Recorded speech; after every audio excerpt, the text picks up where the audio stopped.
You know who it is, and you know what time it is.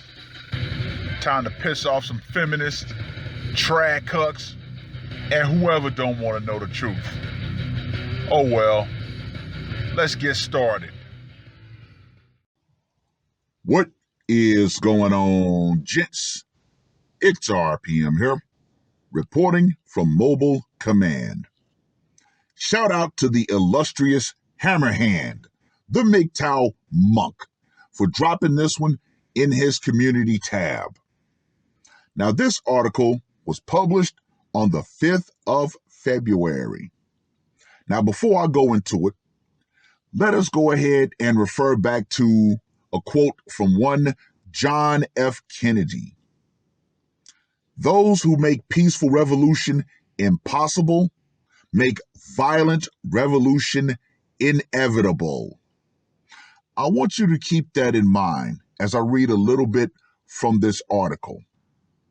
Now, I recently did a video called "The Family Courts Are Weaponizing the Jab." And this particular case is just another case of the family court doing just that. Because it's not about, quote unquote, the best interest of the children or protecting anyone. It's you refuse to comply. Therefore, we're going to weaponize your children to punish you. Nothing more, nothing less.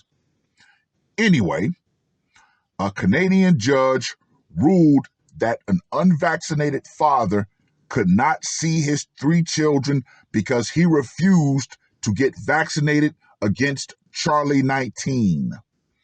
Whatever happened to, oh, my body, my choice? Justice Natalie Godbout of the Court of Queen's Bench ruled on Monday that the father from New Brunswick would lose custody of his children. Once again, I have no problem with a man in this situation saying, you know what? I'm going to wash my hands completely and walk the hell away, because I'm not going to be forced by the hands of the government to take something that I don't believe in. Once again, it has never been about, quote unquote, protecting people. It's all about compliance.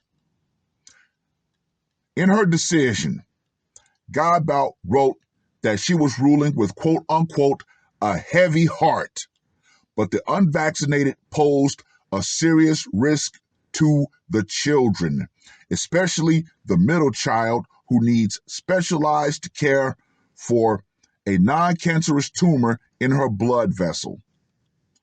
Wow.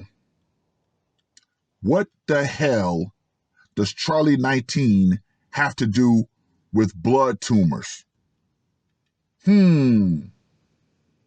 I thought Charlie 19 was a respiratory issue. Yeah. Once again, some person with power is abusing their authority.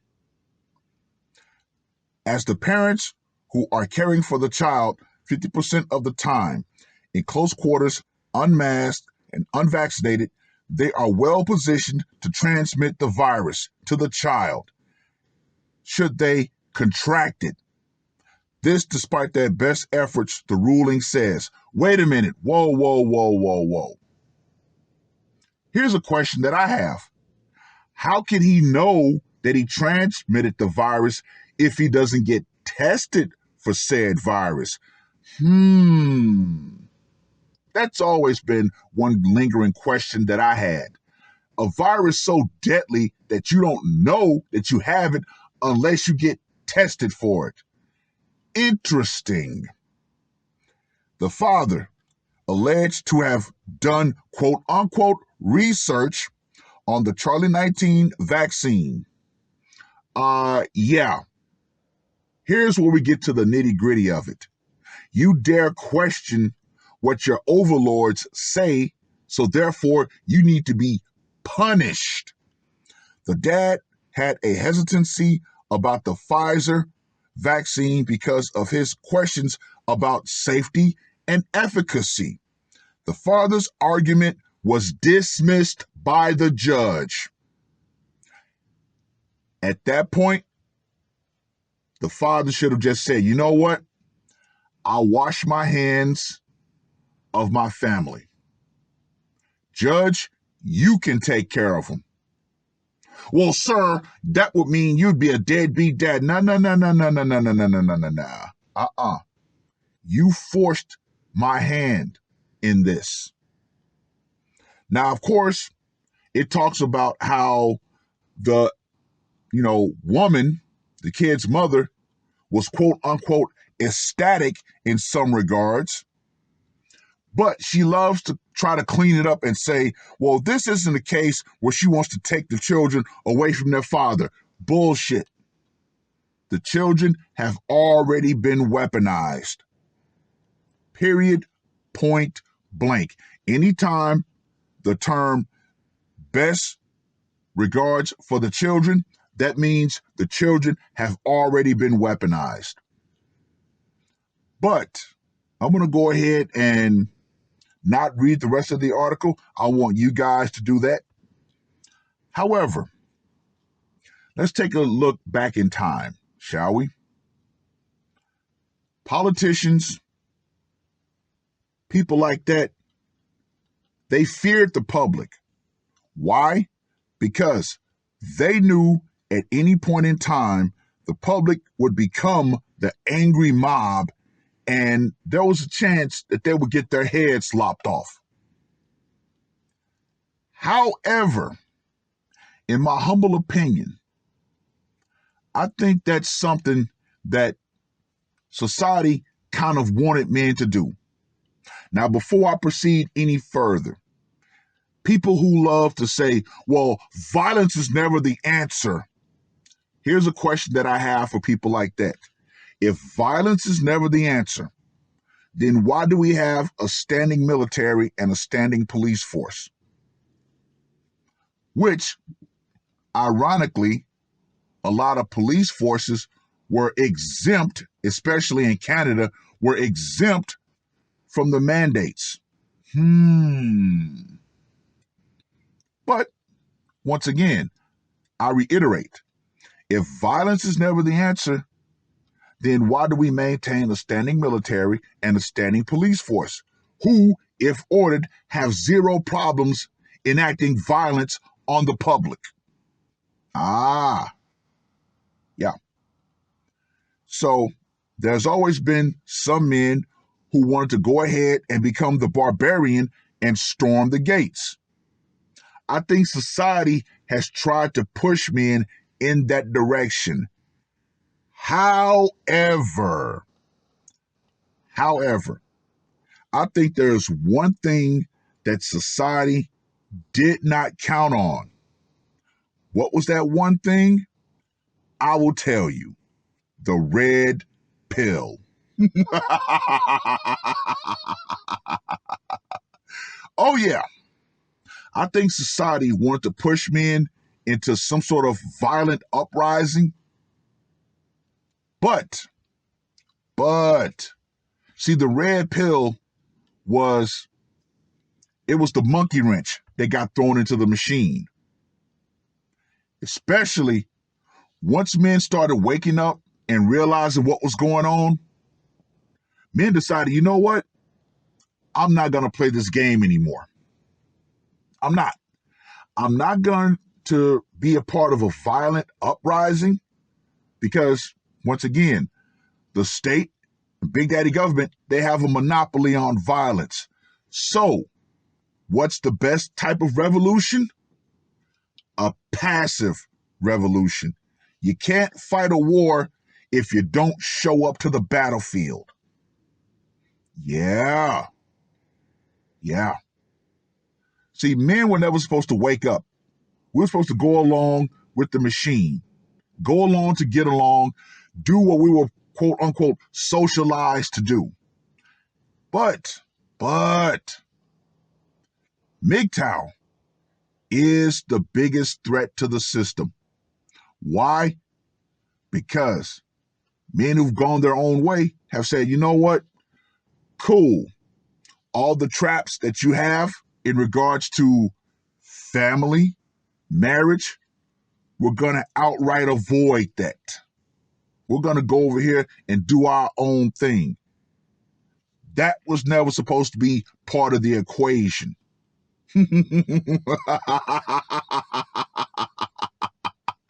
That was the wild card. That was the unforeseen variable that the system did not know how to counter. So, of course, all the shaming, insults, trying to guilt trip, all the sign language was thrown into overdrive. However, one thing that us red pillars know, us true red pillars, we know every man can't be saved. So, okay, acceptable losses. We put the information out there. The men who will use it, they will use it. But unfortunately, most men are still completely and totally blue-pilled to the point that they will outright say, as long as it doesn't happen to me, as long as I'm not affected, then I don't care. However, guess what? One day, it will happen to you. And what are you going to do about it? A lot of the old boomers, and unfortunately, a lot of us Gen Xers, we still try to beat our heads trying to figure out a way to get back into the machine. However, a lot of the younger generation of guys, they're saying, you know what? Screw this. We're leaving the plantation, period, point blank. And I'm going to reiterate, that was the unforeseen variable that the system did not know what to do about. And as a result of more men waking up, there was no need for a violent uprising from the everyday man. Nope. Just no longer going to play this game. I'm going to walk away from this. And there you go. Marital rates, birth rates, the lowest in recorded history. See, gentlemen, the passive revolution did way more damage to the system than a violent revolution ever could have. And guess what? Society is still shitting bricks because they don't know what to do about it. Anyway, I've rambled on long enough. This case right here is going to red pill even more men to say, you know what? I'm glad I didn't have kids. And if my kids were ever weaponized against me, I know if I step into that courtroom, it's not about the kids. It's about how much money can be extracted. Period. Point blank. So yeah, if you, as a father, find yourself in this position, be prepared to cut ties.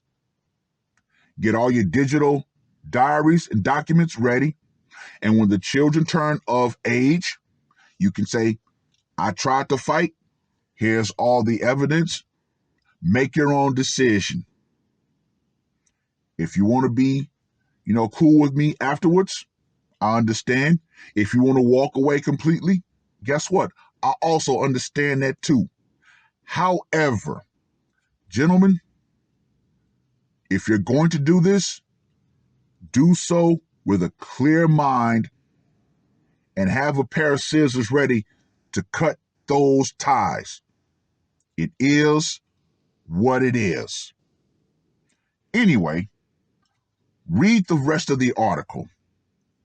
Let me know what you guys think.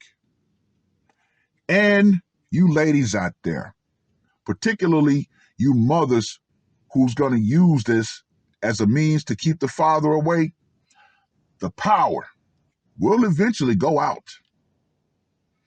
Feminism and using the court system as a sword and a shield against your child's father will one day go out right along with it. Because, as true red pillars and MGTOWs have shown, there is no need for a violent revolution. Nope. As long as men have the information and decide to walk away from the plantation will eventually collapse because there's no one left to work it. And I'm so glad to be able to do my part to help the plantation burn to the ground. That's all I got to say for this one. R.P.M. I am